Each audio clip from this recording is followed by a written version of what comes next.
तो hello hello भाई लोग, स्वागत है आज का आपके नए टॉपिक में। और आज हम लोग का टॉपिक है भारत में योजना अवधि में हुई प्रगति का आलोचनात्मक मूल्यांकन कीजिए।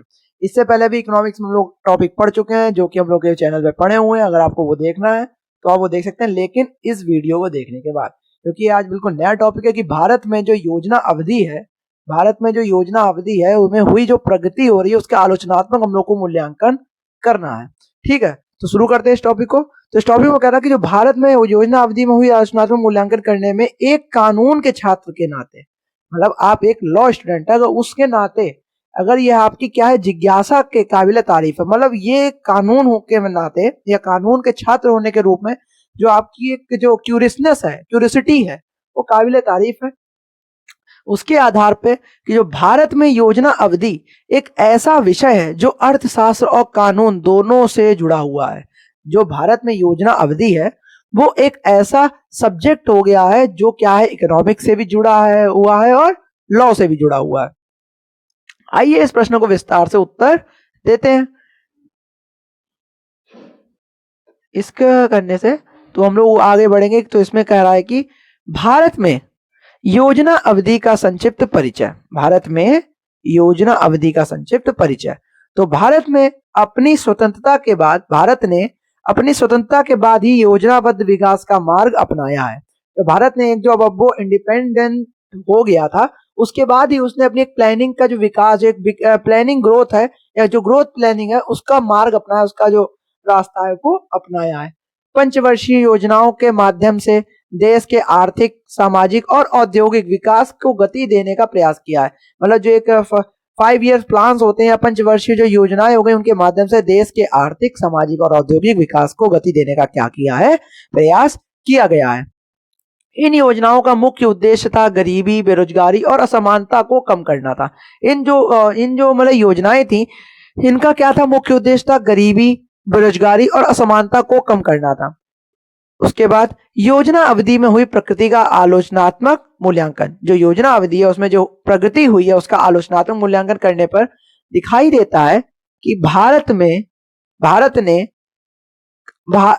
ने कई महत्वपूर्ण उपलब्धियां हासिल की हैं। योजना अवधि में क्या करा है, भारत ने कई महत्वपूर्ण उपलब्धियां हासिल की हैं, जैसे कि औद्योगिक विकास, बुनियादी ढांचे का विकास, शिक्षा और स्वास्थ्य, समाजवादी ढांचे का निर्माण और भी कई उपलब्धियां हैं, जिसमें से ये मुख्य उपलब्धियां हैं। पढ़ते हैं औद्योगिक विकास के बारे में कि जो भारी उद्योगों का विकास हुआ है, सार्वजनिक क्षेत्र का विस्तार हुआ है और कृषि क्षेत्र में हरित क्रांति जैसी महत्वपूर्ण उपलब्धियां हुई। क्या हुआ है, औद्योगिक विकास में भारी उद्योगों का विकास हुआ है, सार्वजनिक क्षेत्र का विस्तार हुआ है और कृषि क्षेत्र में हरित क्रांति जैसी क्या हुई है, महत्वपूर्ण उपलब्धियां हुई हैं। उसके बाद जो बुनियादी ढांचे का विकास के आधार पर क्या हुआ है, सड़कें, रेलवे, बांध, बिजली उत्पादन जैसे बुनियादी ढांचे का क्या हुआ है, विकास हुआ है। उसके बाद शिक्षा और स्वास्थ्य को देखा जाए तो शिक्षा और स्वास्थ्य क्षेत्र में भी उल्लेखनीय प्रगति हुई है। और उसके बाद समाजवादी ढांचे का निर्माण, योजनाओं का उद्देश्य एक समाजवादी समाज का निर्माण करना था।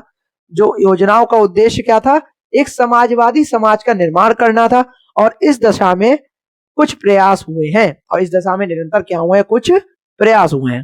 उसके बाद देखा जाए, कह रहा है कि लेकिन जो इन उपलब्धियों के बावजूद योजना अवधि में कई चुनौतियां भी रही हैं। ऐसा ही नहीं है कि इन उपलब्धियां हो गई तो सब कुछ ठीक हो गया, इसके बावजूद भी कुछ चुनौतियां, कुछ चैलेंजेस रहे हैं, जैसे कि धीमी विकास दर, बेरोजगारी, असमानता, भ्रष्टाचार, लोकतंत्र के साथ तालमेल बिठाने में कठिनाई, लचीलेपन का अभाव।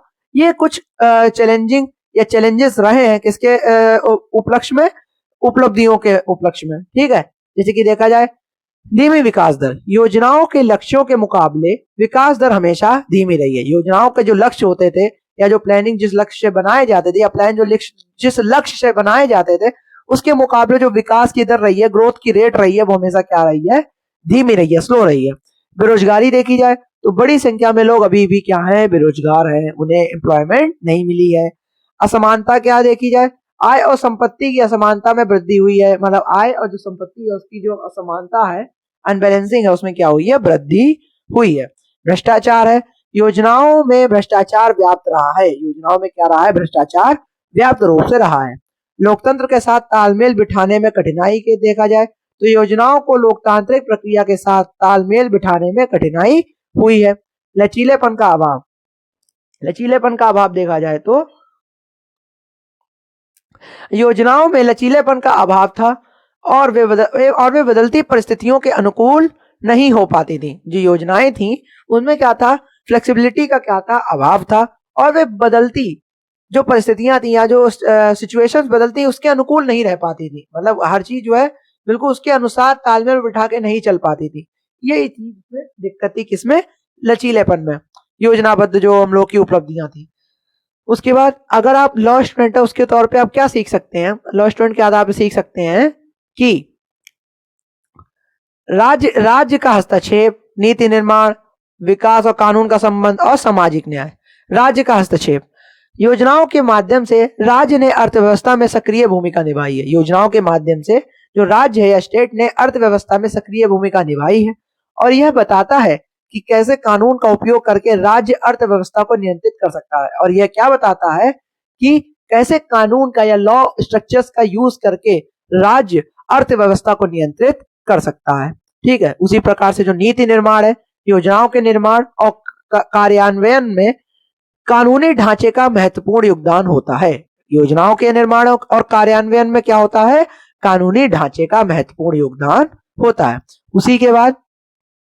उसके बाद देखा जाए तो विकास और कानून का संबंध, विकास और कानून का संबंध देखते हैं तो विकास के लिए कानूनी ढांचे का होना आवश्यक है। मतलब एक लॉ स्ट्रक्चर होगा, उसी के अंतर्गत ही विकास को किया जा सकता है।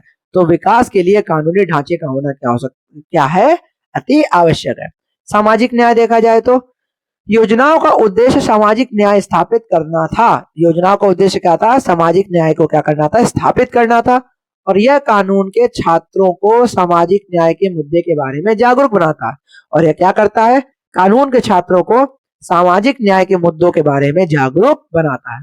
उसी प्रकार से जो नीतिगत चुनौतियां हो गई, योजनाओं के कार्यान्वयन में आने वाली चुनौतियां यह बताती हैं कि नीति निर्माण एक जटिल प्रक्रिया है। जो योजनाओं के जो कार्यान्वयन में या योजनाओं के जो कार्य में क्या आने वाली जो चुनौतियां हैं वो यह क्या बताती हैं कि नीति निर्माण क्या है, जो प्लानिंग, जो मेकिंग है, प्लान मेकिंग है या मेकिंग प्लानिंग है, वो क्या है, एक बहुत ही ज्यादा टफ प्रोसेस है, यानी कि जटिल प्रक्रिया है। ठीक है, उसी प्रकार से जिसका निष्कर्ष निकलता है वो क्या निकलता है, निष्कर्ष यह निकलता है कि योजना अवधि भारत के विकास में एक महत्वपूर्ण अध्याय रहा है। योजना अवधि क्या रहा है, भारत के विकास में एक महत्वपूर्ण अध्याय रहा है। हालांकि इस अवधि में कई उपलब्धियां हासिल हुई। हालांकि क्या हुआ है, इस जो ये क्या कहते हैं, अवधि में कई उपलब्धियां तो हासिल हुई हैं, लेकिन कई चुनौतियां भी रही हैं साथ ही साथ।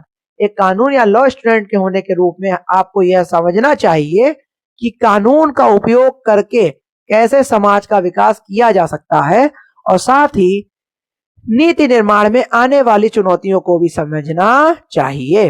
हम लोग को क्या करना चाहिए एक लॉ स्टूडेंट के होने के नाते, कि किस प्रकार से कानून का उपयोग करके समाज का विकास किया जा सकता है और साथ ही नीति निर्माण में आने वाली चुनौतियों को कैसे समझना है, कैसे उसको बनाना है, उसके बारे में हम लोग को समझना चाहिए, जानना चाहिए, उस पर कार्य करना चाहिए। तो ये हम लोग का टॉपिक था जो कि खत्म हो गया। लगता है कि बहुत ही इजी टॉपिक था, ज्यादा कठिन टॉपिक नहीं था, छोटा टॉपिक था। और अगर आपको ये ना समझ में आया तो आप एक दो बार रिपीट कर लोगे 1.5 सेकंड में, तो बहुत अच्छे से समझ में आ जाएगा। तो भारत में योजना अवधि में हुई जो प्रगति की आलोचनात्मक मूल्यांकन था वो हम लोगों ने इसमें कर दिया। बहुत ही ज्यादा इजी टॉपिक था और इसी प्रकार से आगे टॉपिक्स आते रहेंगे और साथ में बने रहने के लिए आपको पता ही है क्या करना है। तब तक के लिए जय हिंद, जय भारत।